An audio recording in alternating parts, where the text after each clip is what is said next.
Saya Romo Agustinus Darmanto, Romo Diosesan Malang. Saya lahir di Ngawi pada tanggal 31 Agustus 1990. Saya berasal dari keluarga yang beragama berbeda.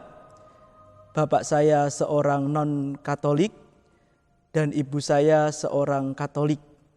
Tetapi bapak saya akhirnya dibaptis ketika saya masuk seminari. Ketika saya SMA, kelas 1 SMA, saya mulai mengikuti pelajaran baptis dan akhirnya saya dibaptis pada waktu SMA. Saat itu saya mulai aktif di kegiatan sekolah, khususnya saya sebagai anggota OSIS waktu itu, seksi liturgi. Mengenal kehidupan Romo menjadikan saya semakin melihat betapa iman itu dibentuk dari sebuah keyakinan, kepercayaan, dan sebuah pengorbanan.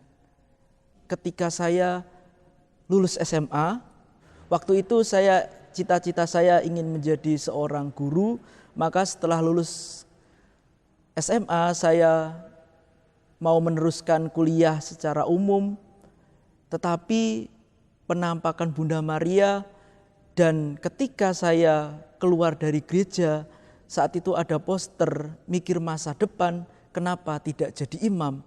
Itu membuat saya merenung, membuat saya berpikir arti tentang masa depan itu sendiri. Sehingga saya pun akhirnya memutuskan untuk menjadi seorang imam. Waktu itu bapak dan ibu saya ketika saya izin kepada mereka, bapak saya karena waktu itu belum dibaptis, masih non-Katolik, bapak saya sangat berat hati. Tetapi saya memaksakan diri untuk masuk seminari. Dan ketika saya mulai masuk seminari, ada pergulatan tersendiri karena apa yang terjadi di dalam diri bapak saya. Akan tetapi pergulatan itu terjawab ketika bapak saya malah masuk Katolik. Hal itu membuat saya semakin yakin akan panggilan yang saya pilih dan saya jalani ini.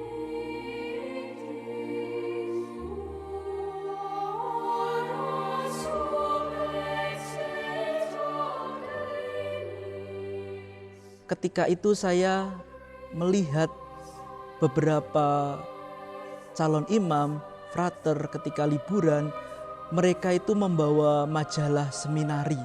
Saya seringkali membaca majalah itu dan saya melihat bahwa kehidupan di seminari itu sungguh sangat mengasihkan. Khususnya soal tulis-menulis, soal kreativitas para frater dan kehidupan yang begitu suci. Saya melihat bahwa kehidupan para seminaris yang pulang ketika di seminari membuat saya itu tertarik kepada mereka. Karena apa? Karena mereka itu berbeda dengan pemuda-pemuda lainnya. Saya juga melihat bahwa sosok-sosok calon imam ini juga memberikan rasa damai. Sehingga saya memutuskan untuk masuk seminari. Tetapi selanjutnya apa yang terjadi ketika saya masuk seminari, bayangan saya itu seketika itu sirna. Karena apa yang terjadi di seminari bukan hanya hidup doa saja, tetapi kehidupan intelektual itu khususnya itu sangat ditekankan. Saya berpikir waktu itu, kenapa menjadi seorang imam itu sungguh sulit. Karena saya menyadari intelektual saya yang pas-pasan, saya belajar cukup larut dan cukup serius. Saya juga membayangkan bahwa kehidupan seminari yang penuh dengan doa itu akhirnya menjadi sirna. Tetapi hal itu juga bisa diimbangi. Ternyata hidup doa itu terjadi ketika kita melakukan segala sesuatu itu dengan doa.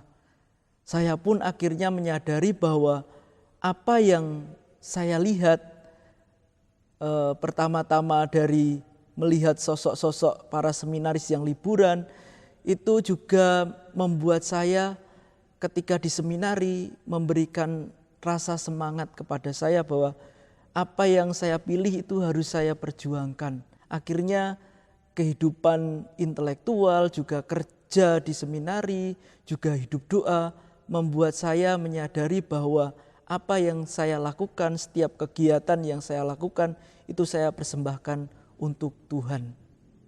Kalau saya tidak masuk seminari, saya menjadi pemuda biasa-biasa saja. Saya menjadi seorang guru mungkin karena saya waktu kecil cita-cita menjadi seorang guru. Tetapi ketika saya masuk seminari, lebih dari itu. Kehidupan saya berubah ketika saya masuk seminari. Saya bukan lagi menjadi orang-orang yang biasa, tetapi saya menjadi pribadi yang luar biasa.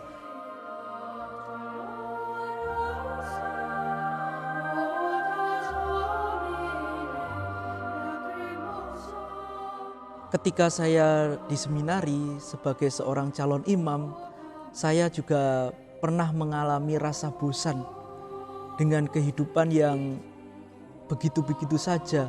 Artinya kehidupan di seminari yang monoton saya rasa waktu itu. Apa yang saya lakukan, apa yang saya kerjakan itu kurang fokus karena merasa kenapa saya harus masuk seminari? Ada rasa penyesalan juga. Terlebih ketika ada tekanan studi.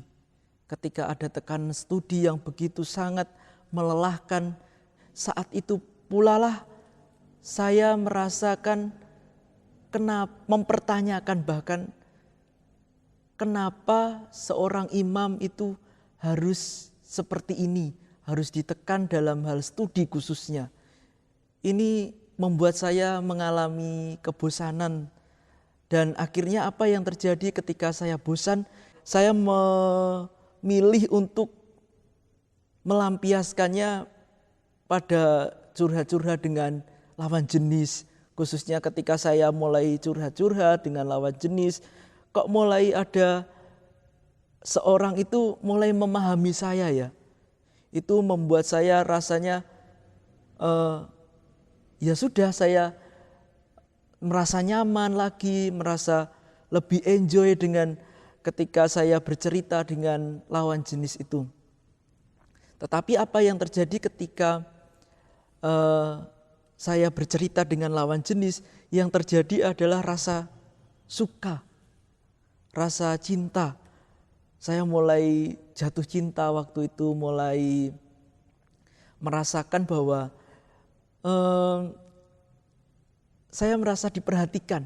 Dan akhirnya apa yang terjadi ketika saya waktu itu, saya memutuskan ingin mundur dari imam, menjadi seorang imam ini. Dan bahkan saya pernah bilang ke rektor seminari waktu itu saya ingin mundur. Tetapi saya bilang alasannya bukan karena lawan jenis saya, tetapi karena motivasi dari dalam diri saya merasa tidak nyaman dengan kehidupan ini. Tetapi waktu itu Romo Rektor itu sungguh sangat luar biasa. Ketika saya mengalami desolasi, itu ketika saya mengalami hal-hal yang sangat membuat saya jatuh, Romo Rektor mengatakan bahwa kamu harus membawanya dalam doa, harus merenungkan apa yang kamu inginkan. Akhirnya ketika saya mulai hidup dalam Kristus, bersama Kristus, khususnya hidup doa itu, saat itulah saya mengalami pembaharuan diri. Rasa itu ternyata hanya ilusi saja. Lawan jenis saya mungkin tertarik dengan saya karena jubah yang saya kenakan. Saat itu saya mulai berpikir, mulai berbincang dengan Tuhan sendiri dalam doa saya. Dan saat itulah saya merasakan kembali menjadi seorang calon imam dan saya memutuskan untuk mengorbankan apa yang saya rasakan. Karena saya rasa bahwa cinta itu sebuah pengorbanan, sehingga kalau saya mencintai orang itu, saya juga butuh pengorbanan. Kalau saya mencintai Kristus, saya juga butuh pengorbanan. Karena Kristus sendiri terlebih-lebih mengorbankan diri untuk saya. Ketika saya menjalani kehidupan di seminari, ada rasa penyesalan terkadang. Kehidupan di seminari yang saya bayangkan waktu saya awal kehidupan yang ceria, ternyata cukup berat. Saya teringat ketika ibu saya dan bapak saya, ketika saya memutuskan ingin menjadi seorang imam, mereka mengatakan bahwa nanti tidak punya keturunan. Saya merasa sebagaimana pengalaman yang saya ceritakan ketika saya mulai dekat dengan lawan jenis saya merasa lebih nyaman ketika itu. Dan pikiran itu mulai muncul lagi apa yang ditakutkan oleh bapak ibu saya waktu itu. Saya pun akhirnya memutuskan untuk keluar waktu itu. Saya bilang ke rektor dengan kenapa kamu ingin keluar? Saya mengatakan ini muncul dari diri saya sendiri. Saya ingin seperti pemuda-pemudi lainnya waktu itu. Saya ingin berkehidupan keluarga waktu itu. Mulai ada pikiran. Saya juga punya teman dekat waktu itu dan saya mulai nyaman. Akhirnya saya memutuskan untuk keluar. Ketika saya ditanya Romo Rektor, waktu itu saya ditagih surat pengunduran diri saya mengatakan belum saya buat. Dan Romo Rektor mengatakan berat ya. Saya mengatakan juga berat. 2 minggu kemudian Romo Rektor menagih lagi. Tetapi saya mengatakan juga belum. Ya sudah kalau begitu selesaikan tesis kamu waktu itu. Dan nanti baru buat lagi. Sementara ini berpikir saja dulu. Terus saya berpikir, akhirnya saya ke Romo Rektor. Dan saya mengatakan saya tidak jadi keluar. Saya sudah menemukan panggilan saya bahwa semuanya itu butuh pengorbanan. Saya merasakan bahwa Yesus sudah berkorban karena cintanya kepada manusia. Dan saya pun juga merasakan bahwa panggilan ini adalah sebuah pengorbanan. Saya hendaknya juga mampu mengorbankan diri saya. Apa yang saya cita-citakan menjadi seorang guru, berkeluarga, punya keturunan, dan lain-lain. Saya korbankan demi Kristus itu sendiri dan demi umat beriman yang lainnya. Kalau bukan saya, siapa lagi? Akhirnya saya kembali ke motivasi itu bahwa anugerah Tuhan, anugerah selibat. Saya anggap bahwa selibat itu adalah sebuah anugerah bagi saya. Sehingga motivasi untuk hidup berselibat meskipun terasa berat, tetapi saya juga merasakan bahwa selibat yang saya jalani ternyata juga membawa kebahagiaan tersendiri. Ketika saya selibat, orang-orang yang ada di sekitar saya juga merasakan bahwa ternyata hidup selibat itu juga memberikan arti bagi mereka yang tinggal di sekitar saya. Sehingga saya berani untuk kembali lagi menjalani diri sebagai seorang calon imam. Saya akhirnya memutuskan untuk berjuang lagi. Saya juga terus berjuang. Saya juga bersyukur atas anugerah selibat yang saya jalani. Saya yakin bahwa perkawinan juga sebuah anugerah, tapi semua pilihan itu membawa orang pada kekudusannya masing-masing. Alasan saya memilih menjadi imam di Keuskupan Malang. Waktu itu masih 25 imam. Dan saya pun akhirnya memilih untuk mengabdikan diri sebagai calon imam di Keuskupan Malang.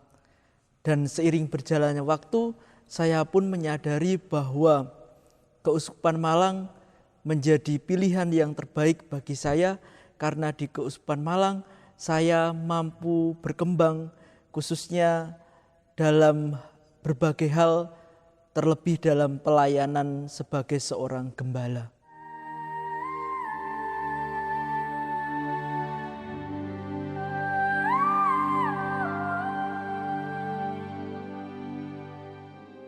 Nilai-nilai yang saya hayati ketika saya menjalani proses ini, yakni bahwa kesetiaan dan taat itu sungguh sangat penting. Saya setia dalam setiap pekerjaan, dalam setiap aktivitas yang saya jalani. Dan kesetiaan itu membawa saya pada sebuah pengorbanan itu sendiri. Dan ketekunan juga sangat penting, karena tekun menjadikan seseorang semakin fokus. Dan saya juga belajar untuk berkorban, karena pengorbanan inilah yang membuat saya semakin yakin menjadi seorang calon imam atau menjadi seorang imam itu sendiri. Persiapan saya menjelang tabisan dalam masa formasio di seminari, yakni saya mempersiapkan hati saya. Karena di dalam hati itulah terkandung sebuah jawaban. Saya pun akhirnya menyiapkan hati saya untuk didiami oleh Allah sendiri, oleh Kristus sendiri. Dengan persiapan hati ini, saya akhirnya mantap untuk ditabiskan dan menjadi seorang imam, khususnya seorang imam di Keuskupan Malang.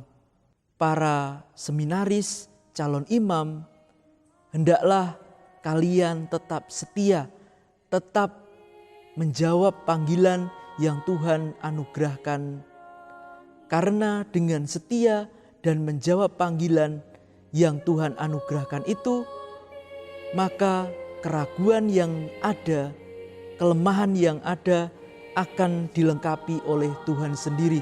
Bagi para pemuda yang di luar sana yang merasa dirinya terpanggil, jangan takut untuk menjawab panggilan itu.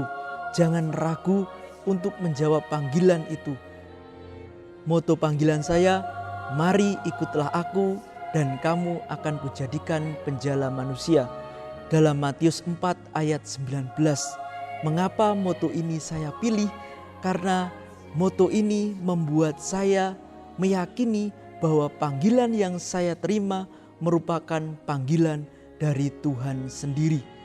Dan karena Tuhan sendiri yang memanggil, saya yakin bahwa panggilan yang Tuhan anugerahkan ini merupakan anugerah yang luar biasa untuk saya.